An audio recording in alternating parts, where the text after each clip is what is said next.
What are some of the challenges and mistakes you made along the way? So, for I'm example, hearing all the positive stuff, which I love to hear, yeah, but people really learn from the mistakes they make, yeah, right?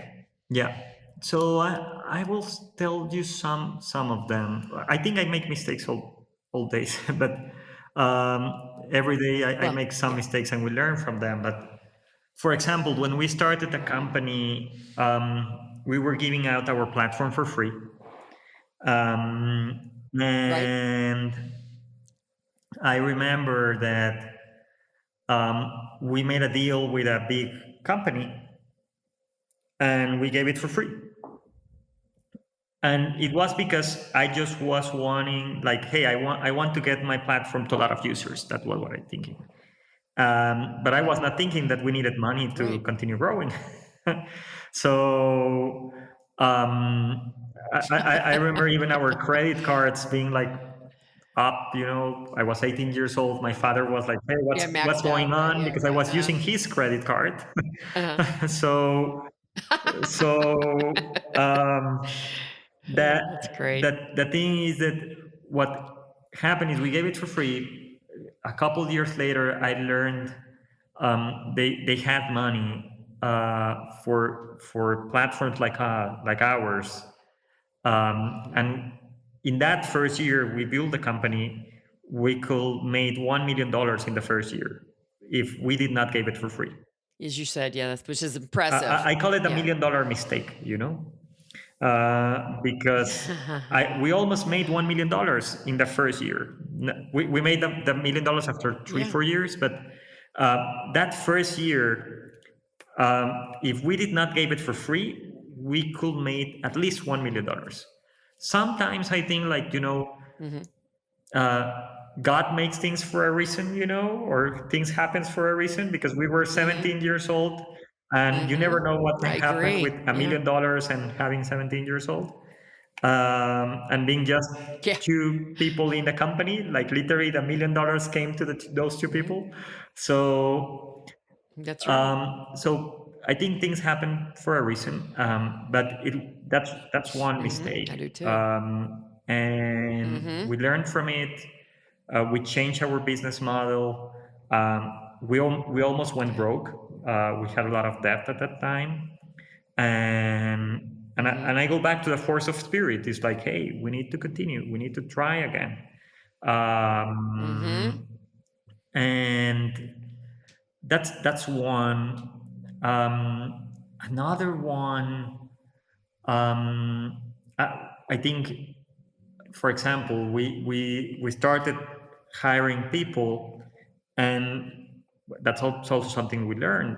Like, hey, we need to hire people with Hmm. experience also, because at the beginning we were just a bunch of Hmm. kids. Like we hired our friends Yeah. from college. Maybe if we brought Right. experience from the beginning, the company could grow more, at that time. But yeah, those Very are things that smart. you Very good. learn. Yeah.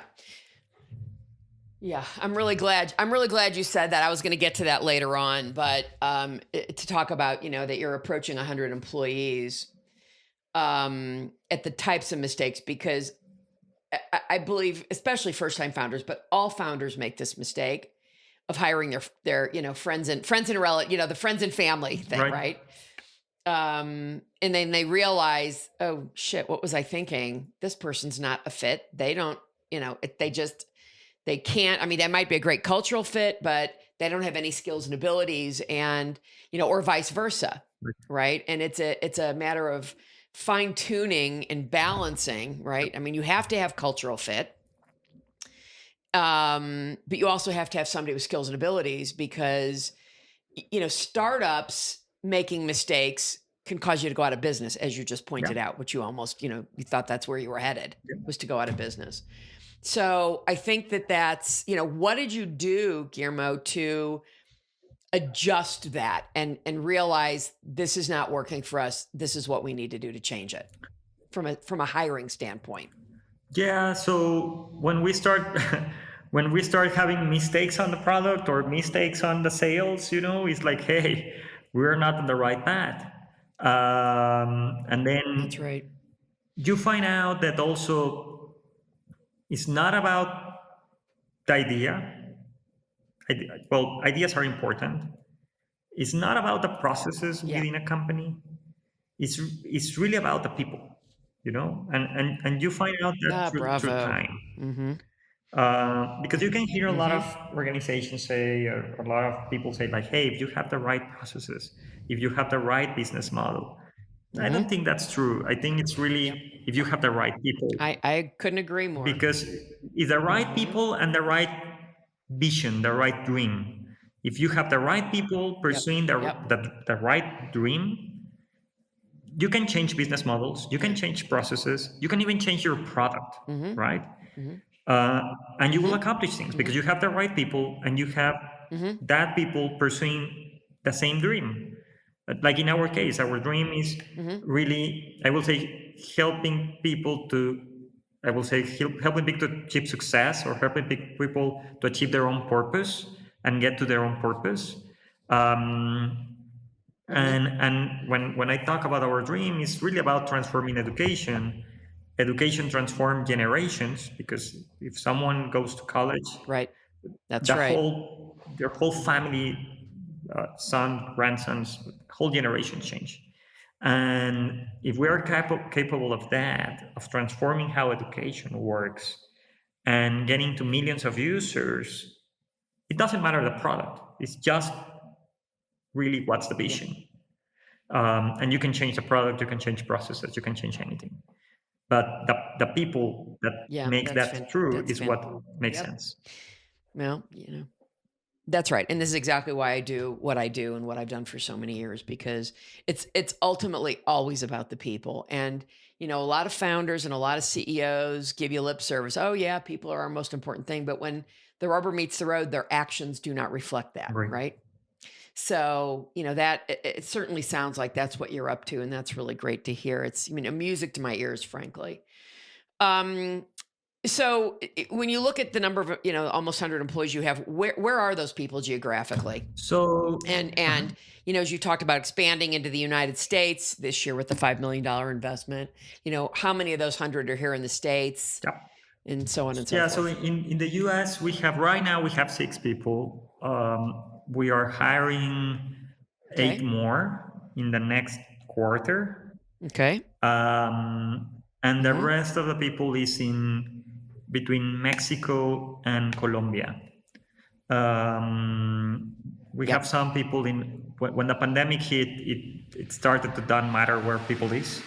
So we have some people Sure. like in, you know, Costa Rica, El Salvador, Dominican Republic. Mm-hmm. But Mm-hmm. most of the people Mm-hmm. are in Mexico, Colombia, and now US. Mm-hmm. So I'm curious as to how you handle. So in the U.S., are you hiring, obviously native English speakers, bilingual speakers? Because I have to imagine of your employees in Mexico and Colombia, not all of them speak English, Right. right? So how are you handling, when you get together as a company to have meetings? Are you, do you hire translators? What does that That's a look good like? question. We just had our offsite Yeah. a week ago, and Oh, it fantastic. Where was it it? was in Riviera Maya in Cancun. Um, Oh, fantastic. so Yeah. it was Mm-hmm. very nice in the beach. It was very nice. And Mm-hmm. yeah, so I will say maybe 70% of our people in Latin America speaks English or understands English. Okay. In the US, we Mm-hmm. have both native speakers, most of them native speakers. Maybe we have one person that is bilingual. Um, Okay. so what we do is that we speak in English and in Spanish. We switch. We translate Mm-hmm. for those people that does not understand English. Um, Mm-hmm. and but what's really nice about is we really have a lot of cultures going on in our company. Yeah. So it's very nice. Yep. Just in the US, you have like a lot of cultures. But um, in Latin America also, so it was very nice seeing everyone together. um, I have never thought about it Mm-hmm. before. And one of my close advisors told me like, "Hey, have you thought that you really have a very diverse company?" And I was like, "Oh wow, that's true. We have multiple countries, multiple genders, multiple cultures. So it was really really interesting to see how all the people from multiple backgrounds came together pursuing one same dream, no matter where they are. So it was very nice. It was very nice. Mm. Carol Schultz here. Thanks for watching this excerpt from Authentically Successful. The conversation doesn't end there. So if you want to hear this episode in full and all my conversations with many other successful founders and CEOs, please visit verticalelevation.com/podcast.